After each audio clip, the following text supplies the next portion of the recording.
တော်လည်းမင်္ဂလာပါကျွန်တော်ကတော့ရီဖြစ်ပါတယ်ကျွန်တော်ဒီနေ့ဗီဒီယိုမှာတော့ဘာလုပ်မှာလဲဆိုတော့ကျွန်တော်ပြောခဲ့ပြီးလေဒါယူထောင်ထဗီတာတူဆိုတဲ့ဗီဒီယိုကျွန်တော်တင်ပြမှာဖြစ်ပါတယ်ဒါဆိုရင်ဗီဒီယိုလို့စတင်နေကြရအောင်ဖြစ်ပြကကြည့်လို့ကျွန်တော်ကအဲ့တုန်းကထက်တန်းကြောင်းသား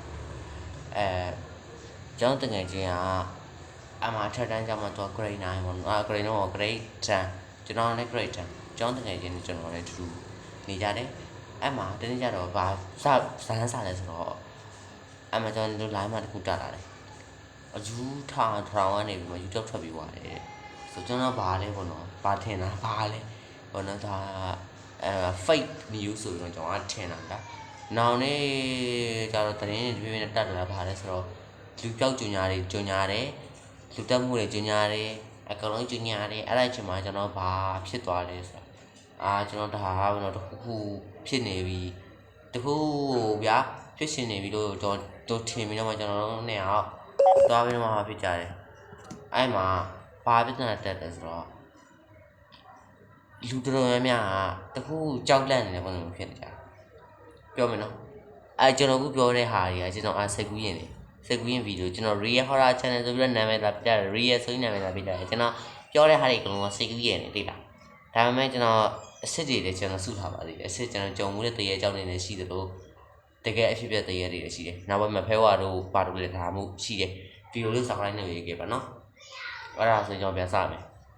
အဲ့ဒါနဲ့ကျွန်တော်တို့ဒီဘာကြောင့်လဲပေါ့နော်တခုခုစိုးရိမ်ပြီးမှကျွန်တော်နေကြတဲ့အချိန်မှာနောက်နေ့ကျတော့ဒန်ပေါ်မှာကျွန်တော်မုတ်သွားဝယ်မယ်ဆိုပြီးတော့ထွက်သွားတဲ့အချိန်မှာဒီလူကြောက်ကိုတွေ့တယ်အဲ့ဒီလူကလုံးဝပေါ့နော်ဒီပတ်စံတောင်းတဲ့ပုံစံကပလုံကောက်တဲ့ပုံစံဗျာကူလီထမ်းတဲ့ပုံစံဗျာလုံးဝဆုပ်ပြတ်တက်နေအဲ့လူတွေ့တော့ပုံစံနဲ့သပင်းဆုပ်သွားလာပြီးတော့မှတော့ယူပုံစံမျိုးပေါ့နော်ထွက်တာပြီးတော့မှထိုးကြီးဒီကြီးနဲ့မလုံးဝတမျိုးကြီးပေါ့နော်အဲ့ဒါနဲ့ကျွန်တော်ကဟိုထောင်းထပ်ပြတာသူကမတီးသေးဘူးကျွန်တော်တို့ဒီဘဲကြီးကဘာလဲပေါ့နော်ကျွန်တော်တို့ကတခြား site ကြည့်အကြောင်းလဲဟိုလိုဒီလိုနဲ့ကျွန်တော်အဆောင်နေပြေပေါ့အဲ့ဒါနဲ့ကျွန်တော်အဲ့ဒီညမှာပဲပြဿနာစပါလဲဆိုတော့လူတယောက်ရဲ့အော်တန်ကြားတယ်ဘယ်လိုလဲဆိုခလီတယောက်ရဲ့အော်တန်ကြားဗျာမလုပ်ပါနဲ့ဆိုရင်အော်တန်ကြားတဲ့အချိန်မှာကျွန်တော်အဲ့ဒီမန်အော်တန်ပေါင်းနိုင်ငံကျဲတဲ့အချိန်မှာကျောင်းထိတ်တယ်ပါတယ်မထင်မှထားတဲ့အရာကိုဖြစ်သွားတယ်အဲ့ဒီလူကဓာတ်ကြီးကန်ပြီးတော့မှအဲ့ဒီခလေးလေးတဖြည်းဖြည်းနဲ့ကတ်လာတယ်ပြီးတော့အဲ့မှာလမ်းဘေးမှာရပ်ထားတဲ့ကားစီးနဲ့ခံပြီးကလေးကနောက်ဆုံးလို့များတော့